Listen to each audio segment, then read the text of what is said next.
Shalom saudara, saya percaya hari ini kita semua dalam keadaan yang luar biasa baik. Voice of Pentecost kali ini akan membahas tentang warisan rohani. Kita saat-saat ini sedang ada dalam masa yang menggairahkan dengan dibangkitkannya generasi Yeremia, di mana anak-anak muda sedang dipakai Tuhan secara luar biasa. Namun, untuk mereka bisa bergerak sesuai dengan tujuan Tuhan, maka bagian kita sebagai orang tua adalah mempersiapkan warisan bagi mereka. Amsal 13 ayat 22a menyatakan, orang baik meninggalkan warisan bagi anak cucunya. Ayat ini mengajarkan bahwa harus ada warisan yang diberikan bagi anak cucu. Yang dimaksud tentu bukan warisan harta kekayaan, tetapi warisan nilai-nilai kehidupan yang membentuk dan mengajar anak-anak untuk hidup benar di hadapan Tuhan. Kenapa kita sebagai orang tua harus meninggalkan warisan rohani? Warisan menjadi penting karena kita sedang memberikan dasar berpijak yang kuat untuk mereka meneruskan apa yang sudah dibangun sebelumnya, sehingga mereka tidak perlu memulai dari nol.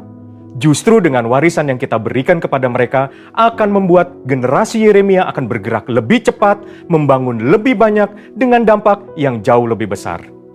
Warisan rohani yang seharusnya didapat oleh seorang anak adalah yang pertama, keteladanan. Dalam hal ini, keteladanan dalam beribadah dan melayani Tuhan. Mari kita lihat kehidupan Samuel.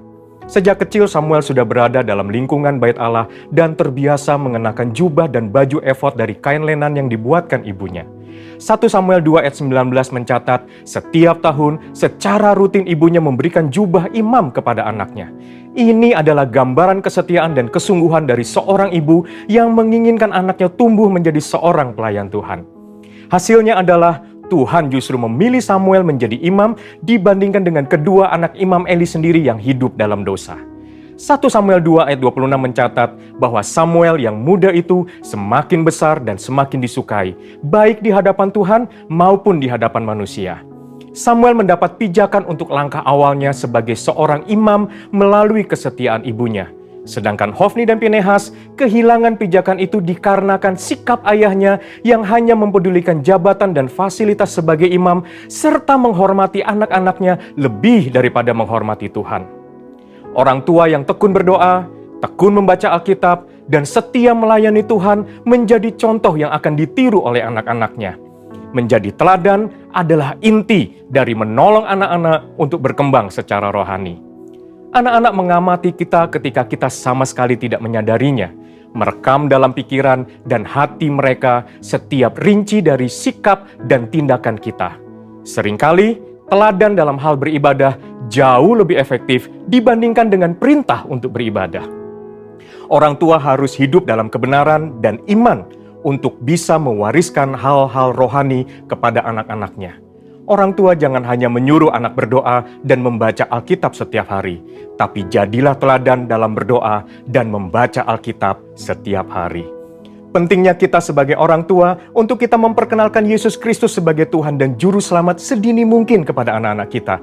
Sehingga sebagaimana kita menerima keselamatan, demikian juga anak-anak kita diharapkan akan menerima Yesus Kristus sebagai Tuhan dan Juru Selamat mereka. Yang kedua, ketaatan.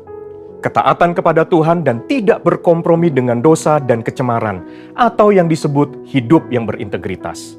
Sebelum anak-anak belajar menanggapi suara Allah, mereka pertama-tama harus belajar menanggapi suara orang tua mereka.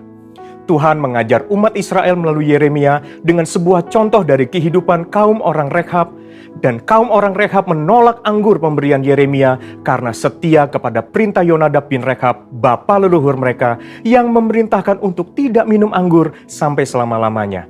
Dan Tuhan memberikan janjinya bahwa keturunan Yonadab bin Rekhab tidak akan terputus melayani Tuhan sepanjang masa.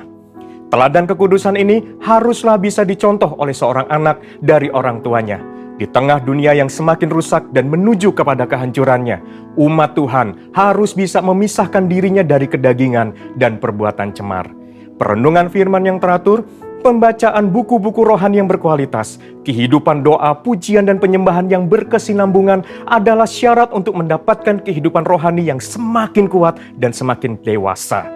3. Kasih, yaitu kasih mula-mula, kasih yang mendalam kepada Kristus. Kasih adalah dasar dari kehidupan orang percaya. Tuhan Yesus memberikan perintah agung, yaitu mengasihi Allah dan sesama sebagai hukum yang terutama. Orang tua yang mengasihi Tuhan harus dapat mempraktekkan kasih itu di tengah-tengah keluarganya. Seorang ayah yang mengasihi istrinya dan seorang ibu yang menghormati suaminya menjadikan seorang anak hidup dalam kasih dan memudahkannya mengenal kasih Bapa di dalam Yesus Kristus. Kasih akan membentuk pribadi yang bertumbuh baik dan membawa mereka mengenal Allah yang adalah kasih itu sendiri. Ketika anak dipenuhi oleh kasih, maka anak akan memiliki rasa aman yang sangat dibutuhkan untuk mereka bisa mengembangkan potensinya secara penuh. Hasilnya akan memunculkan generasi unggul yang akan mentransformasi bangsa Indonesia melalui karakter, pengetahuan, dan kemampuan yang mereka miliki. Untuk anak-anak muda, ayo kita perhatikan dengan sungguh-sungguh apa yang sedang ditanamkan oleh otoritas di atas kita di dalam kehidupan kita. Ada orang tua yang memberikan arahan kepada kita. Ada gembala yang mengajarkan kehidupan doa, pujian, dan penyembahan. Ada mentor, guru rohani. Mereka semua adalah orang-orang yang Tuhan kirim dalam kehidupan kita untuk menuntun kita masuk dalam rencana Allah yang luar biasa. Biarlah generasi Yeremia yang dipenuhi Roh Kudus, cinta mati-matian kepada Tuhan Yesus, tidak kompromi terhadap dosa, dan akan bergerak untuk memenangkan jiwa, akan muncul dengan warisan rohani dari pendahulunya. Untuk penjelasan lengkapnya dari tim teologi kami, silakan klik link yang ada di atas atau scan QR Code yang tersedia. Tuhan Yesus memberkati.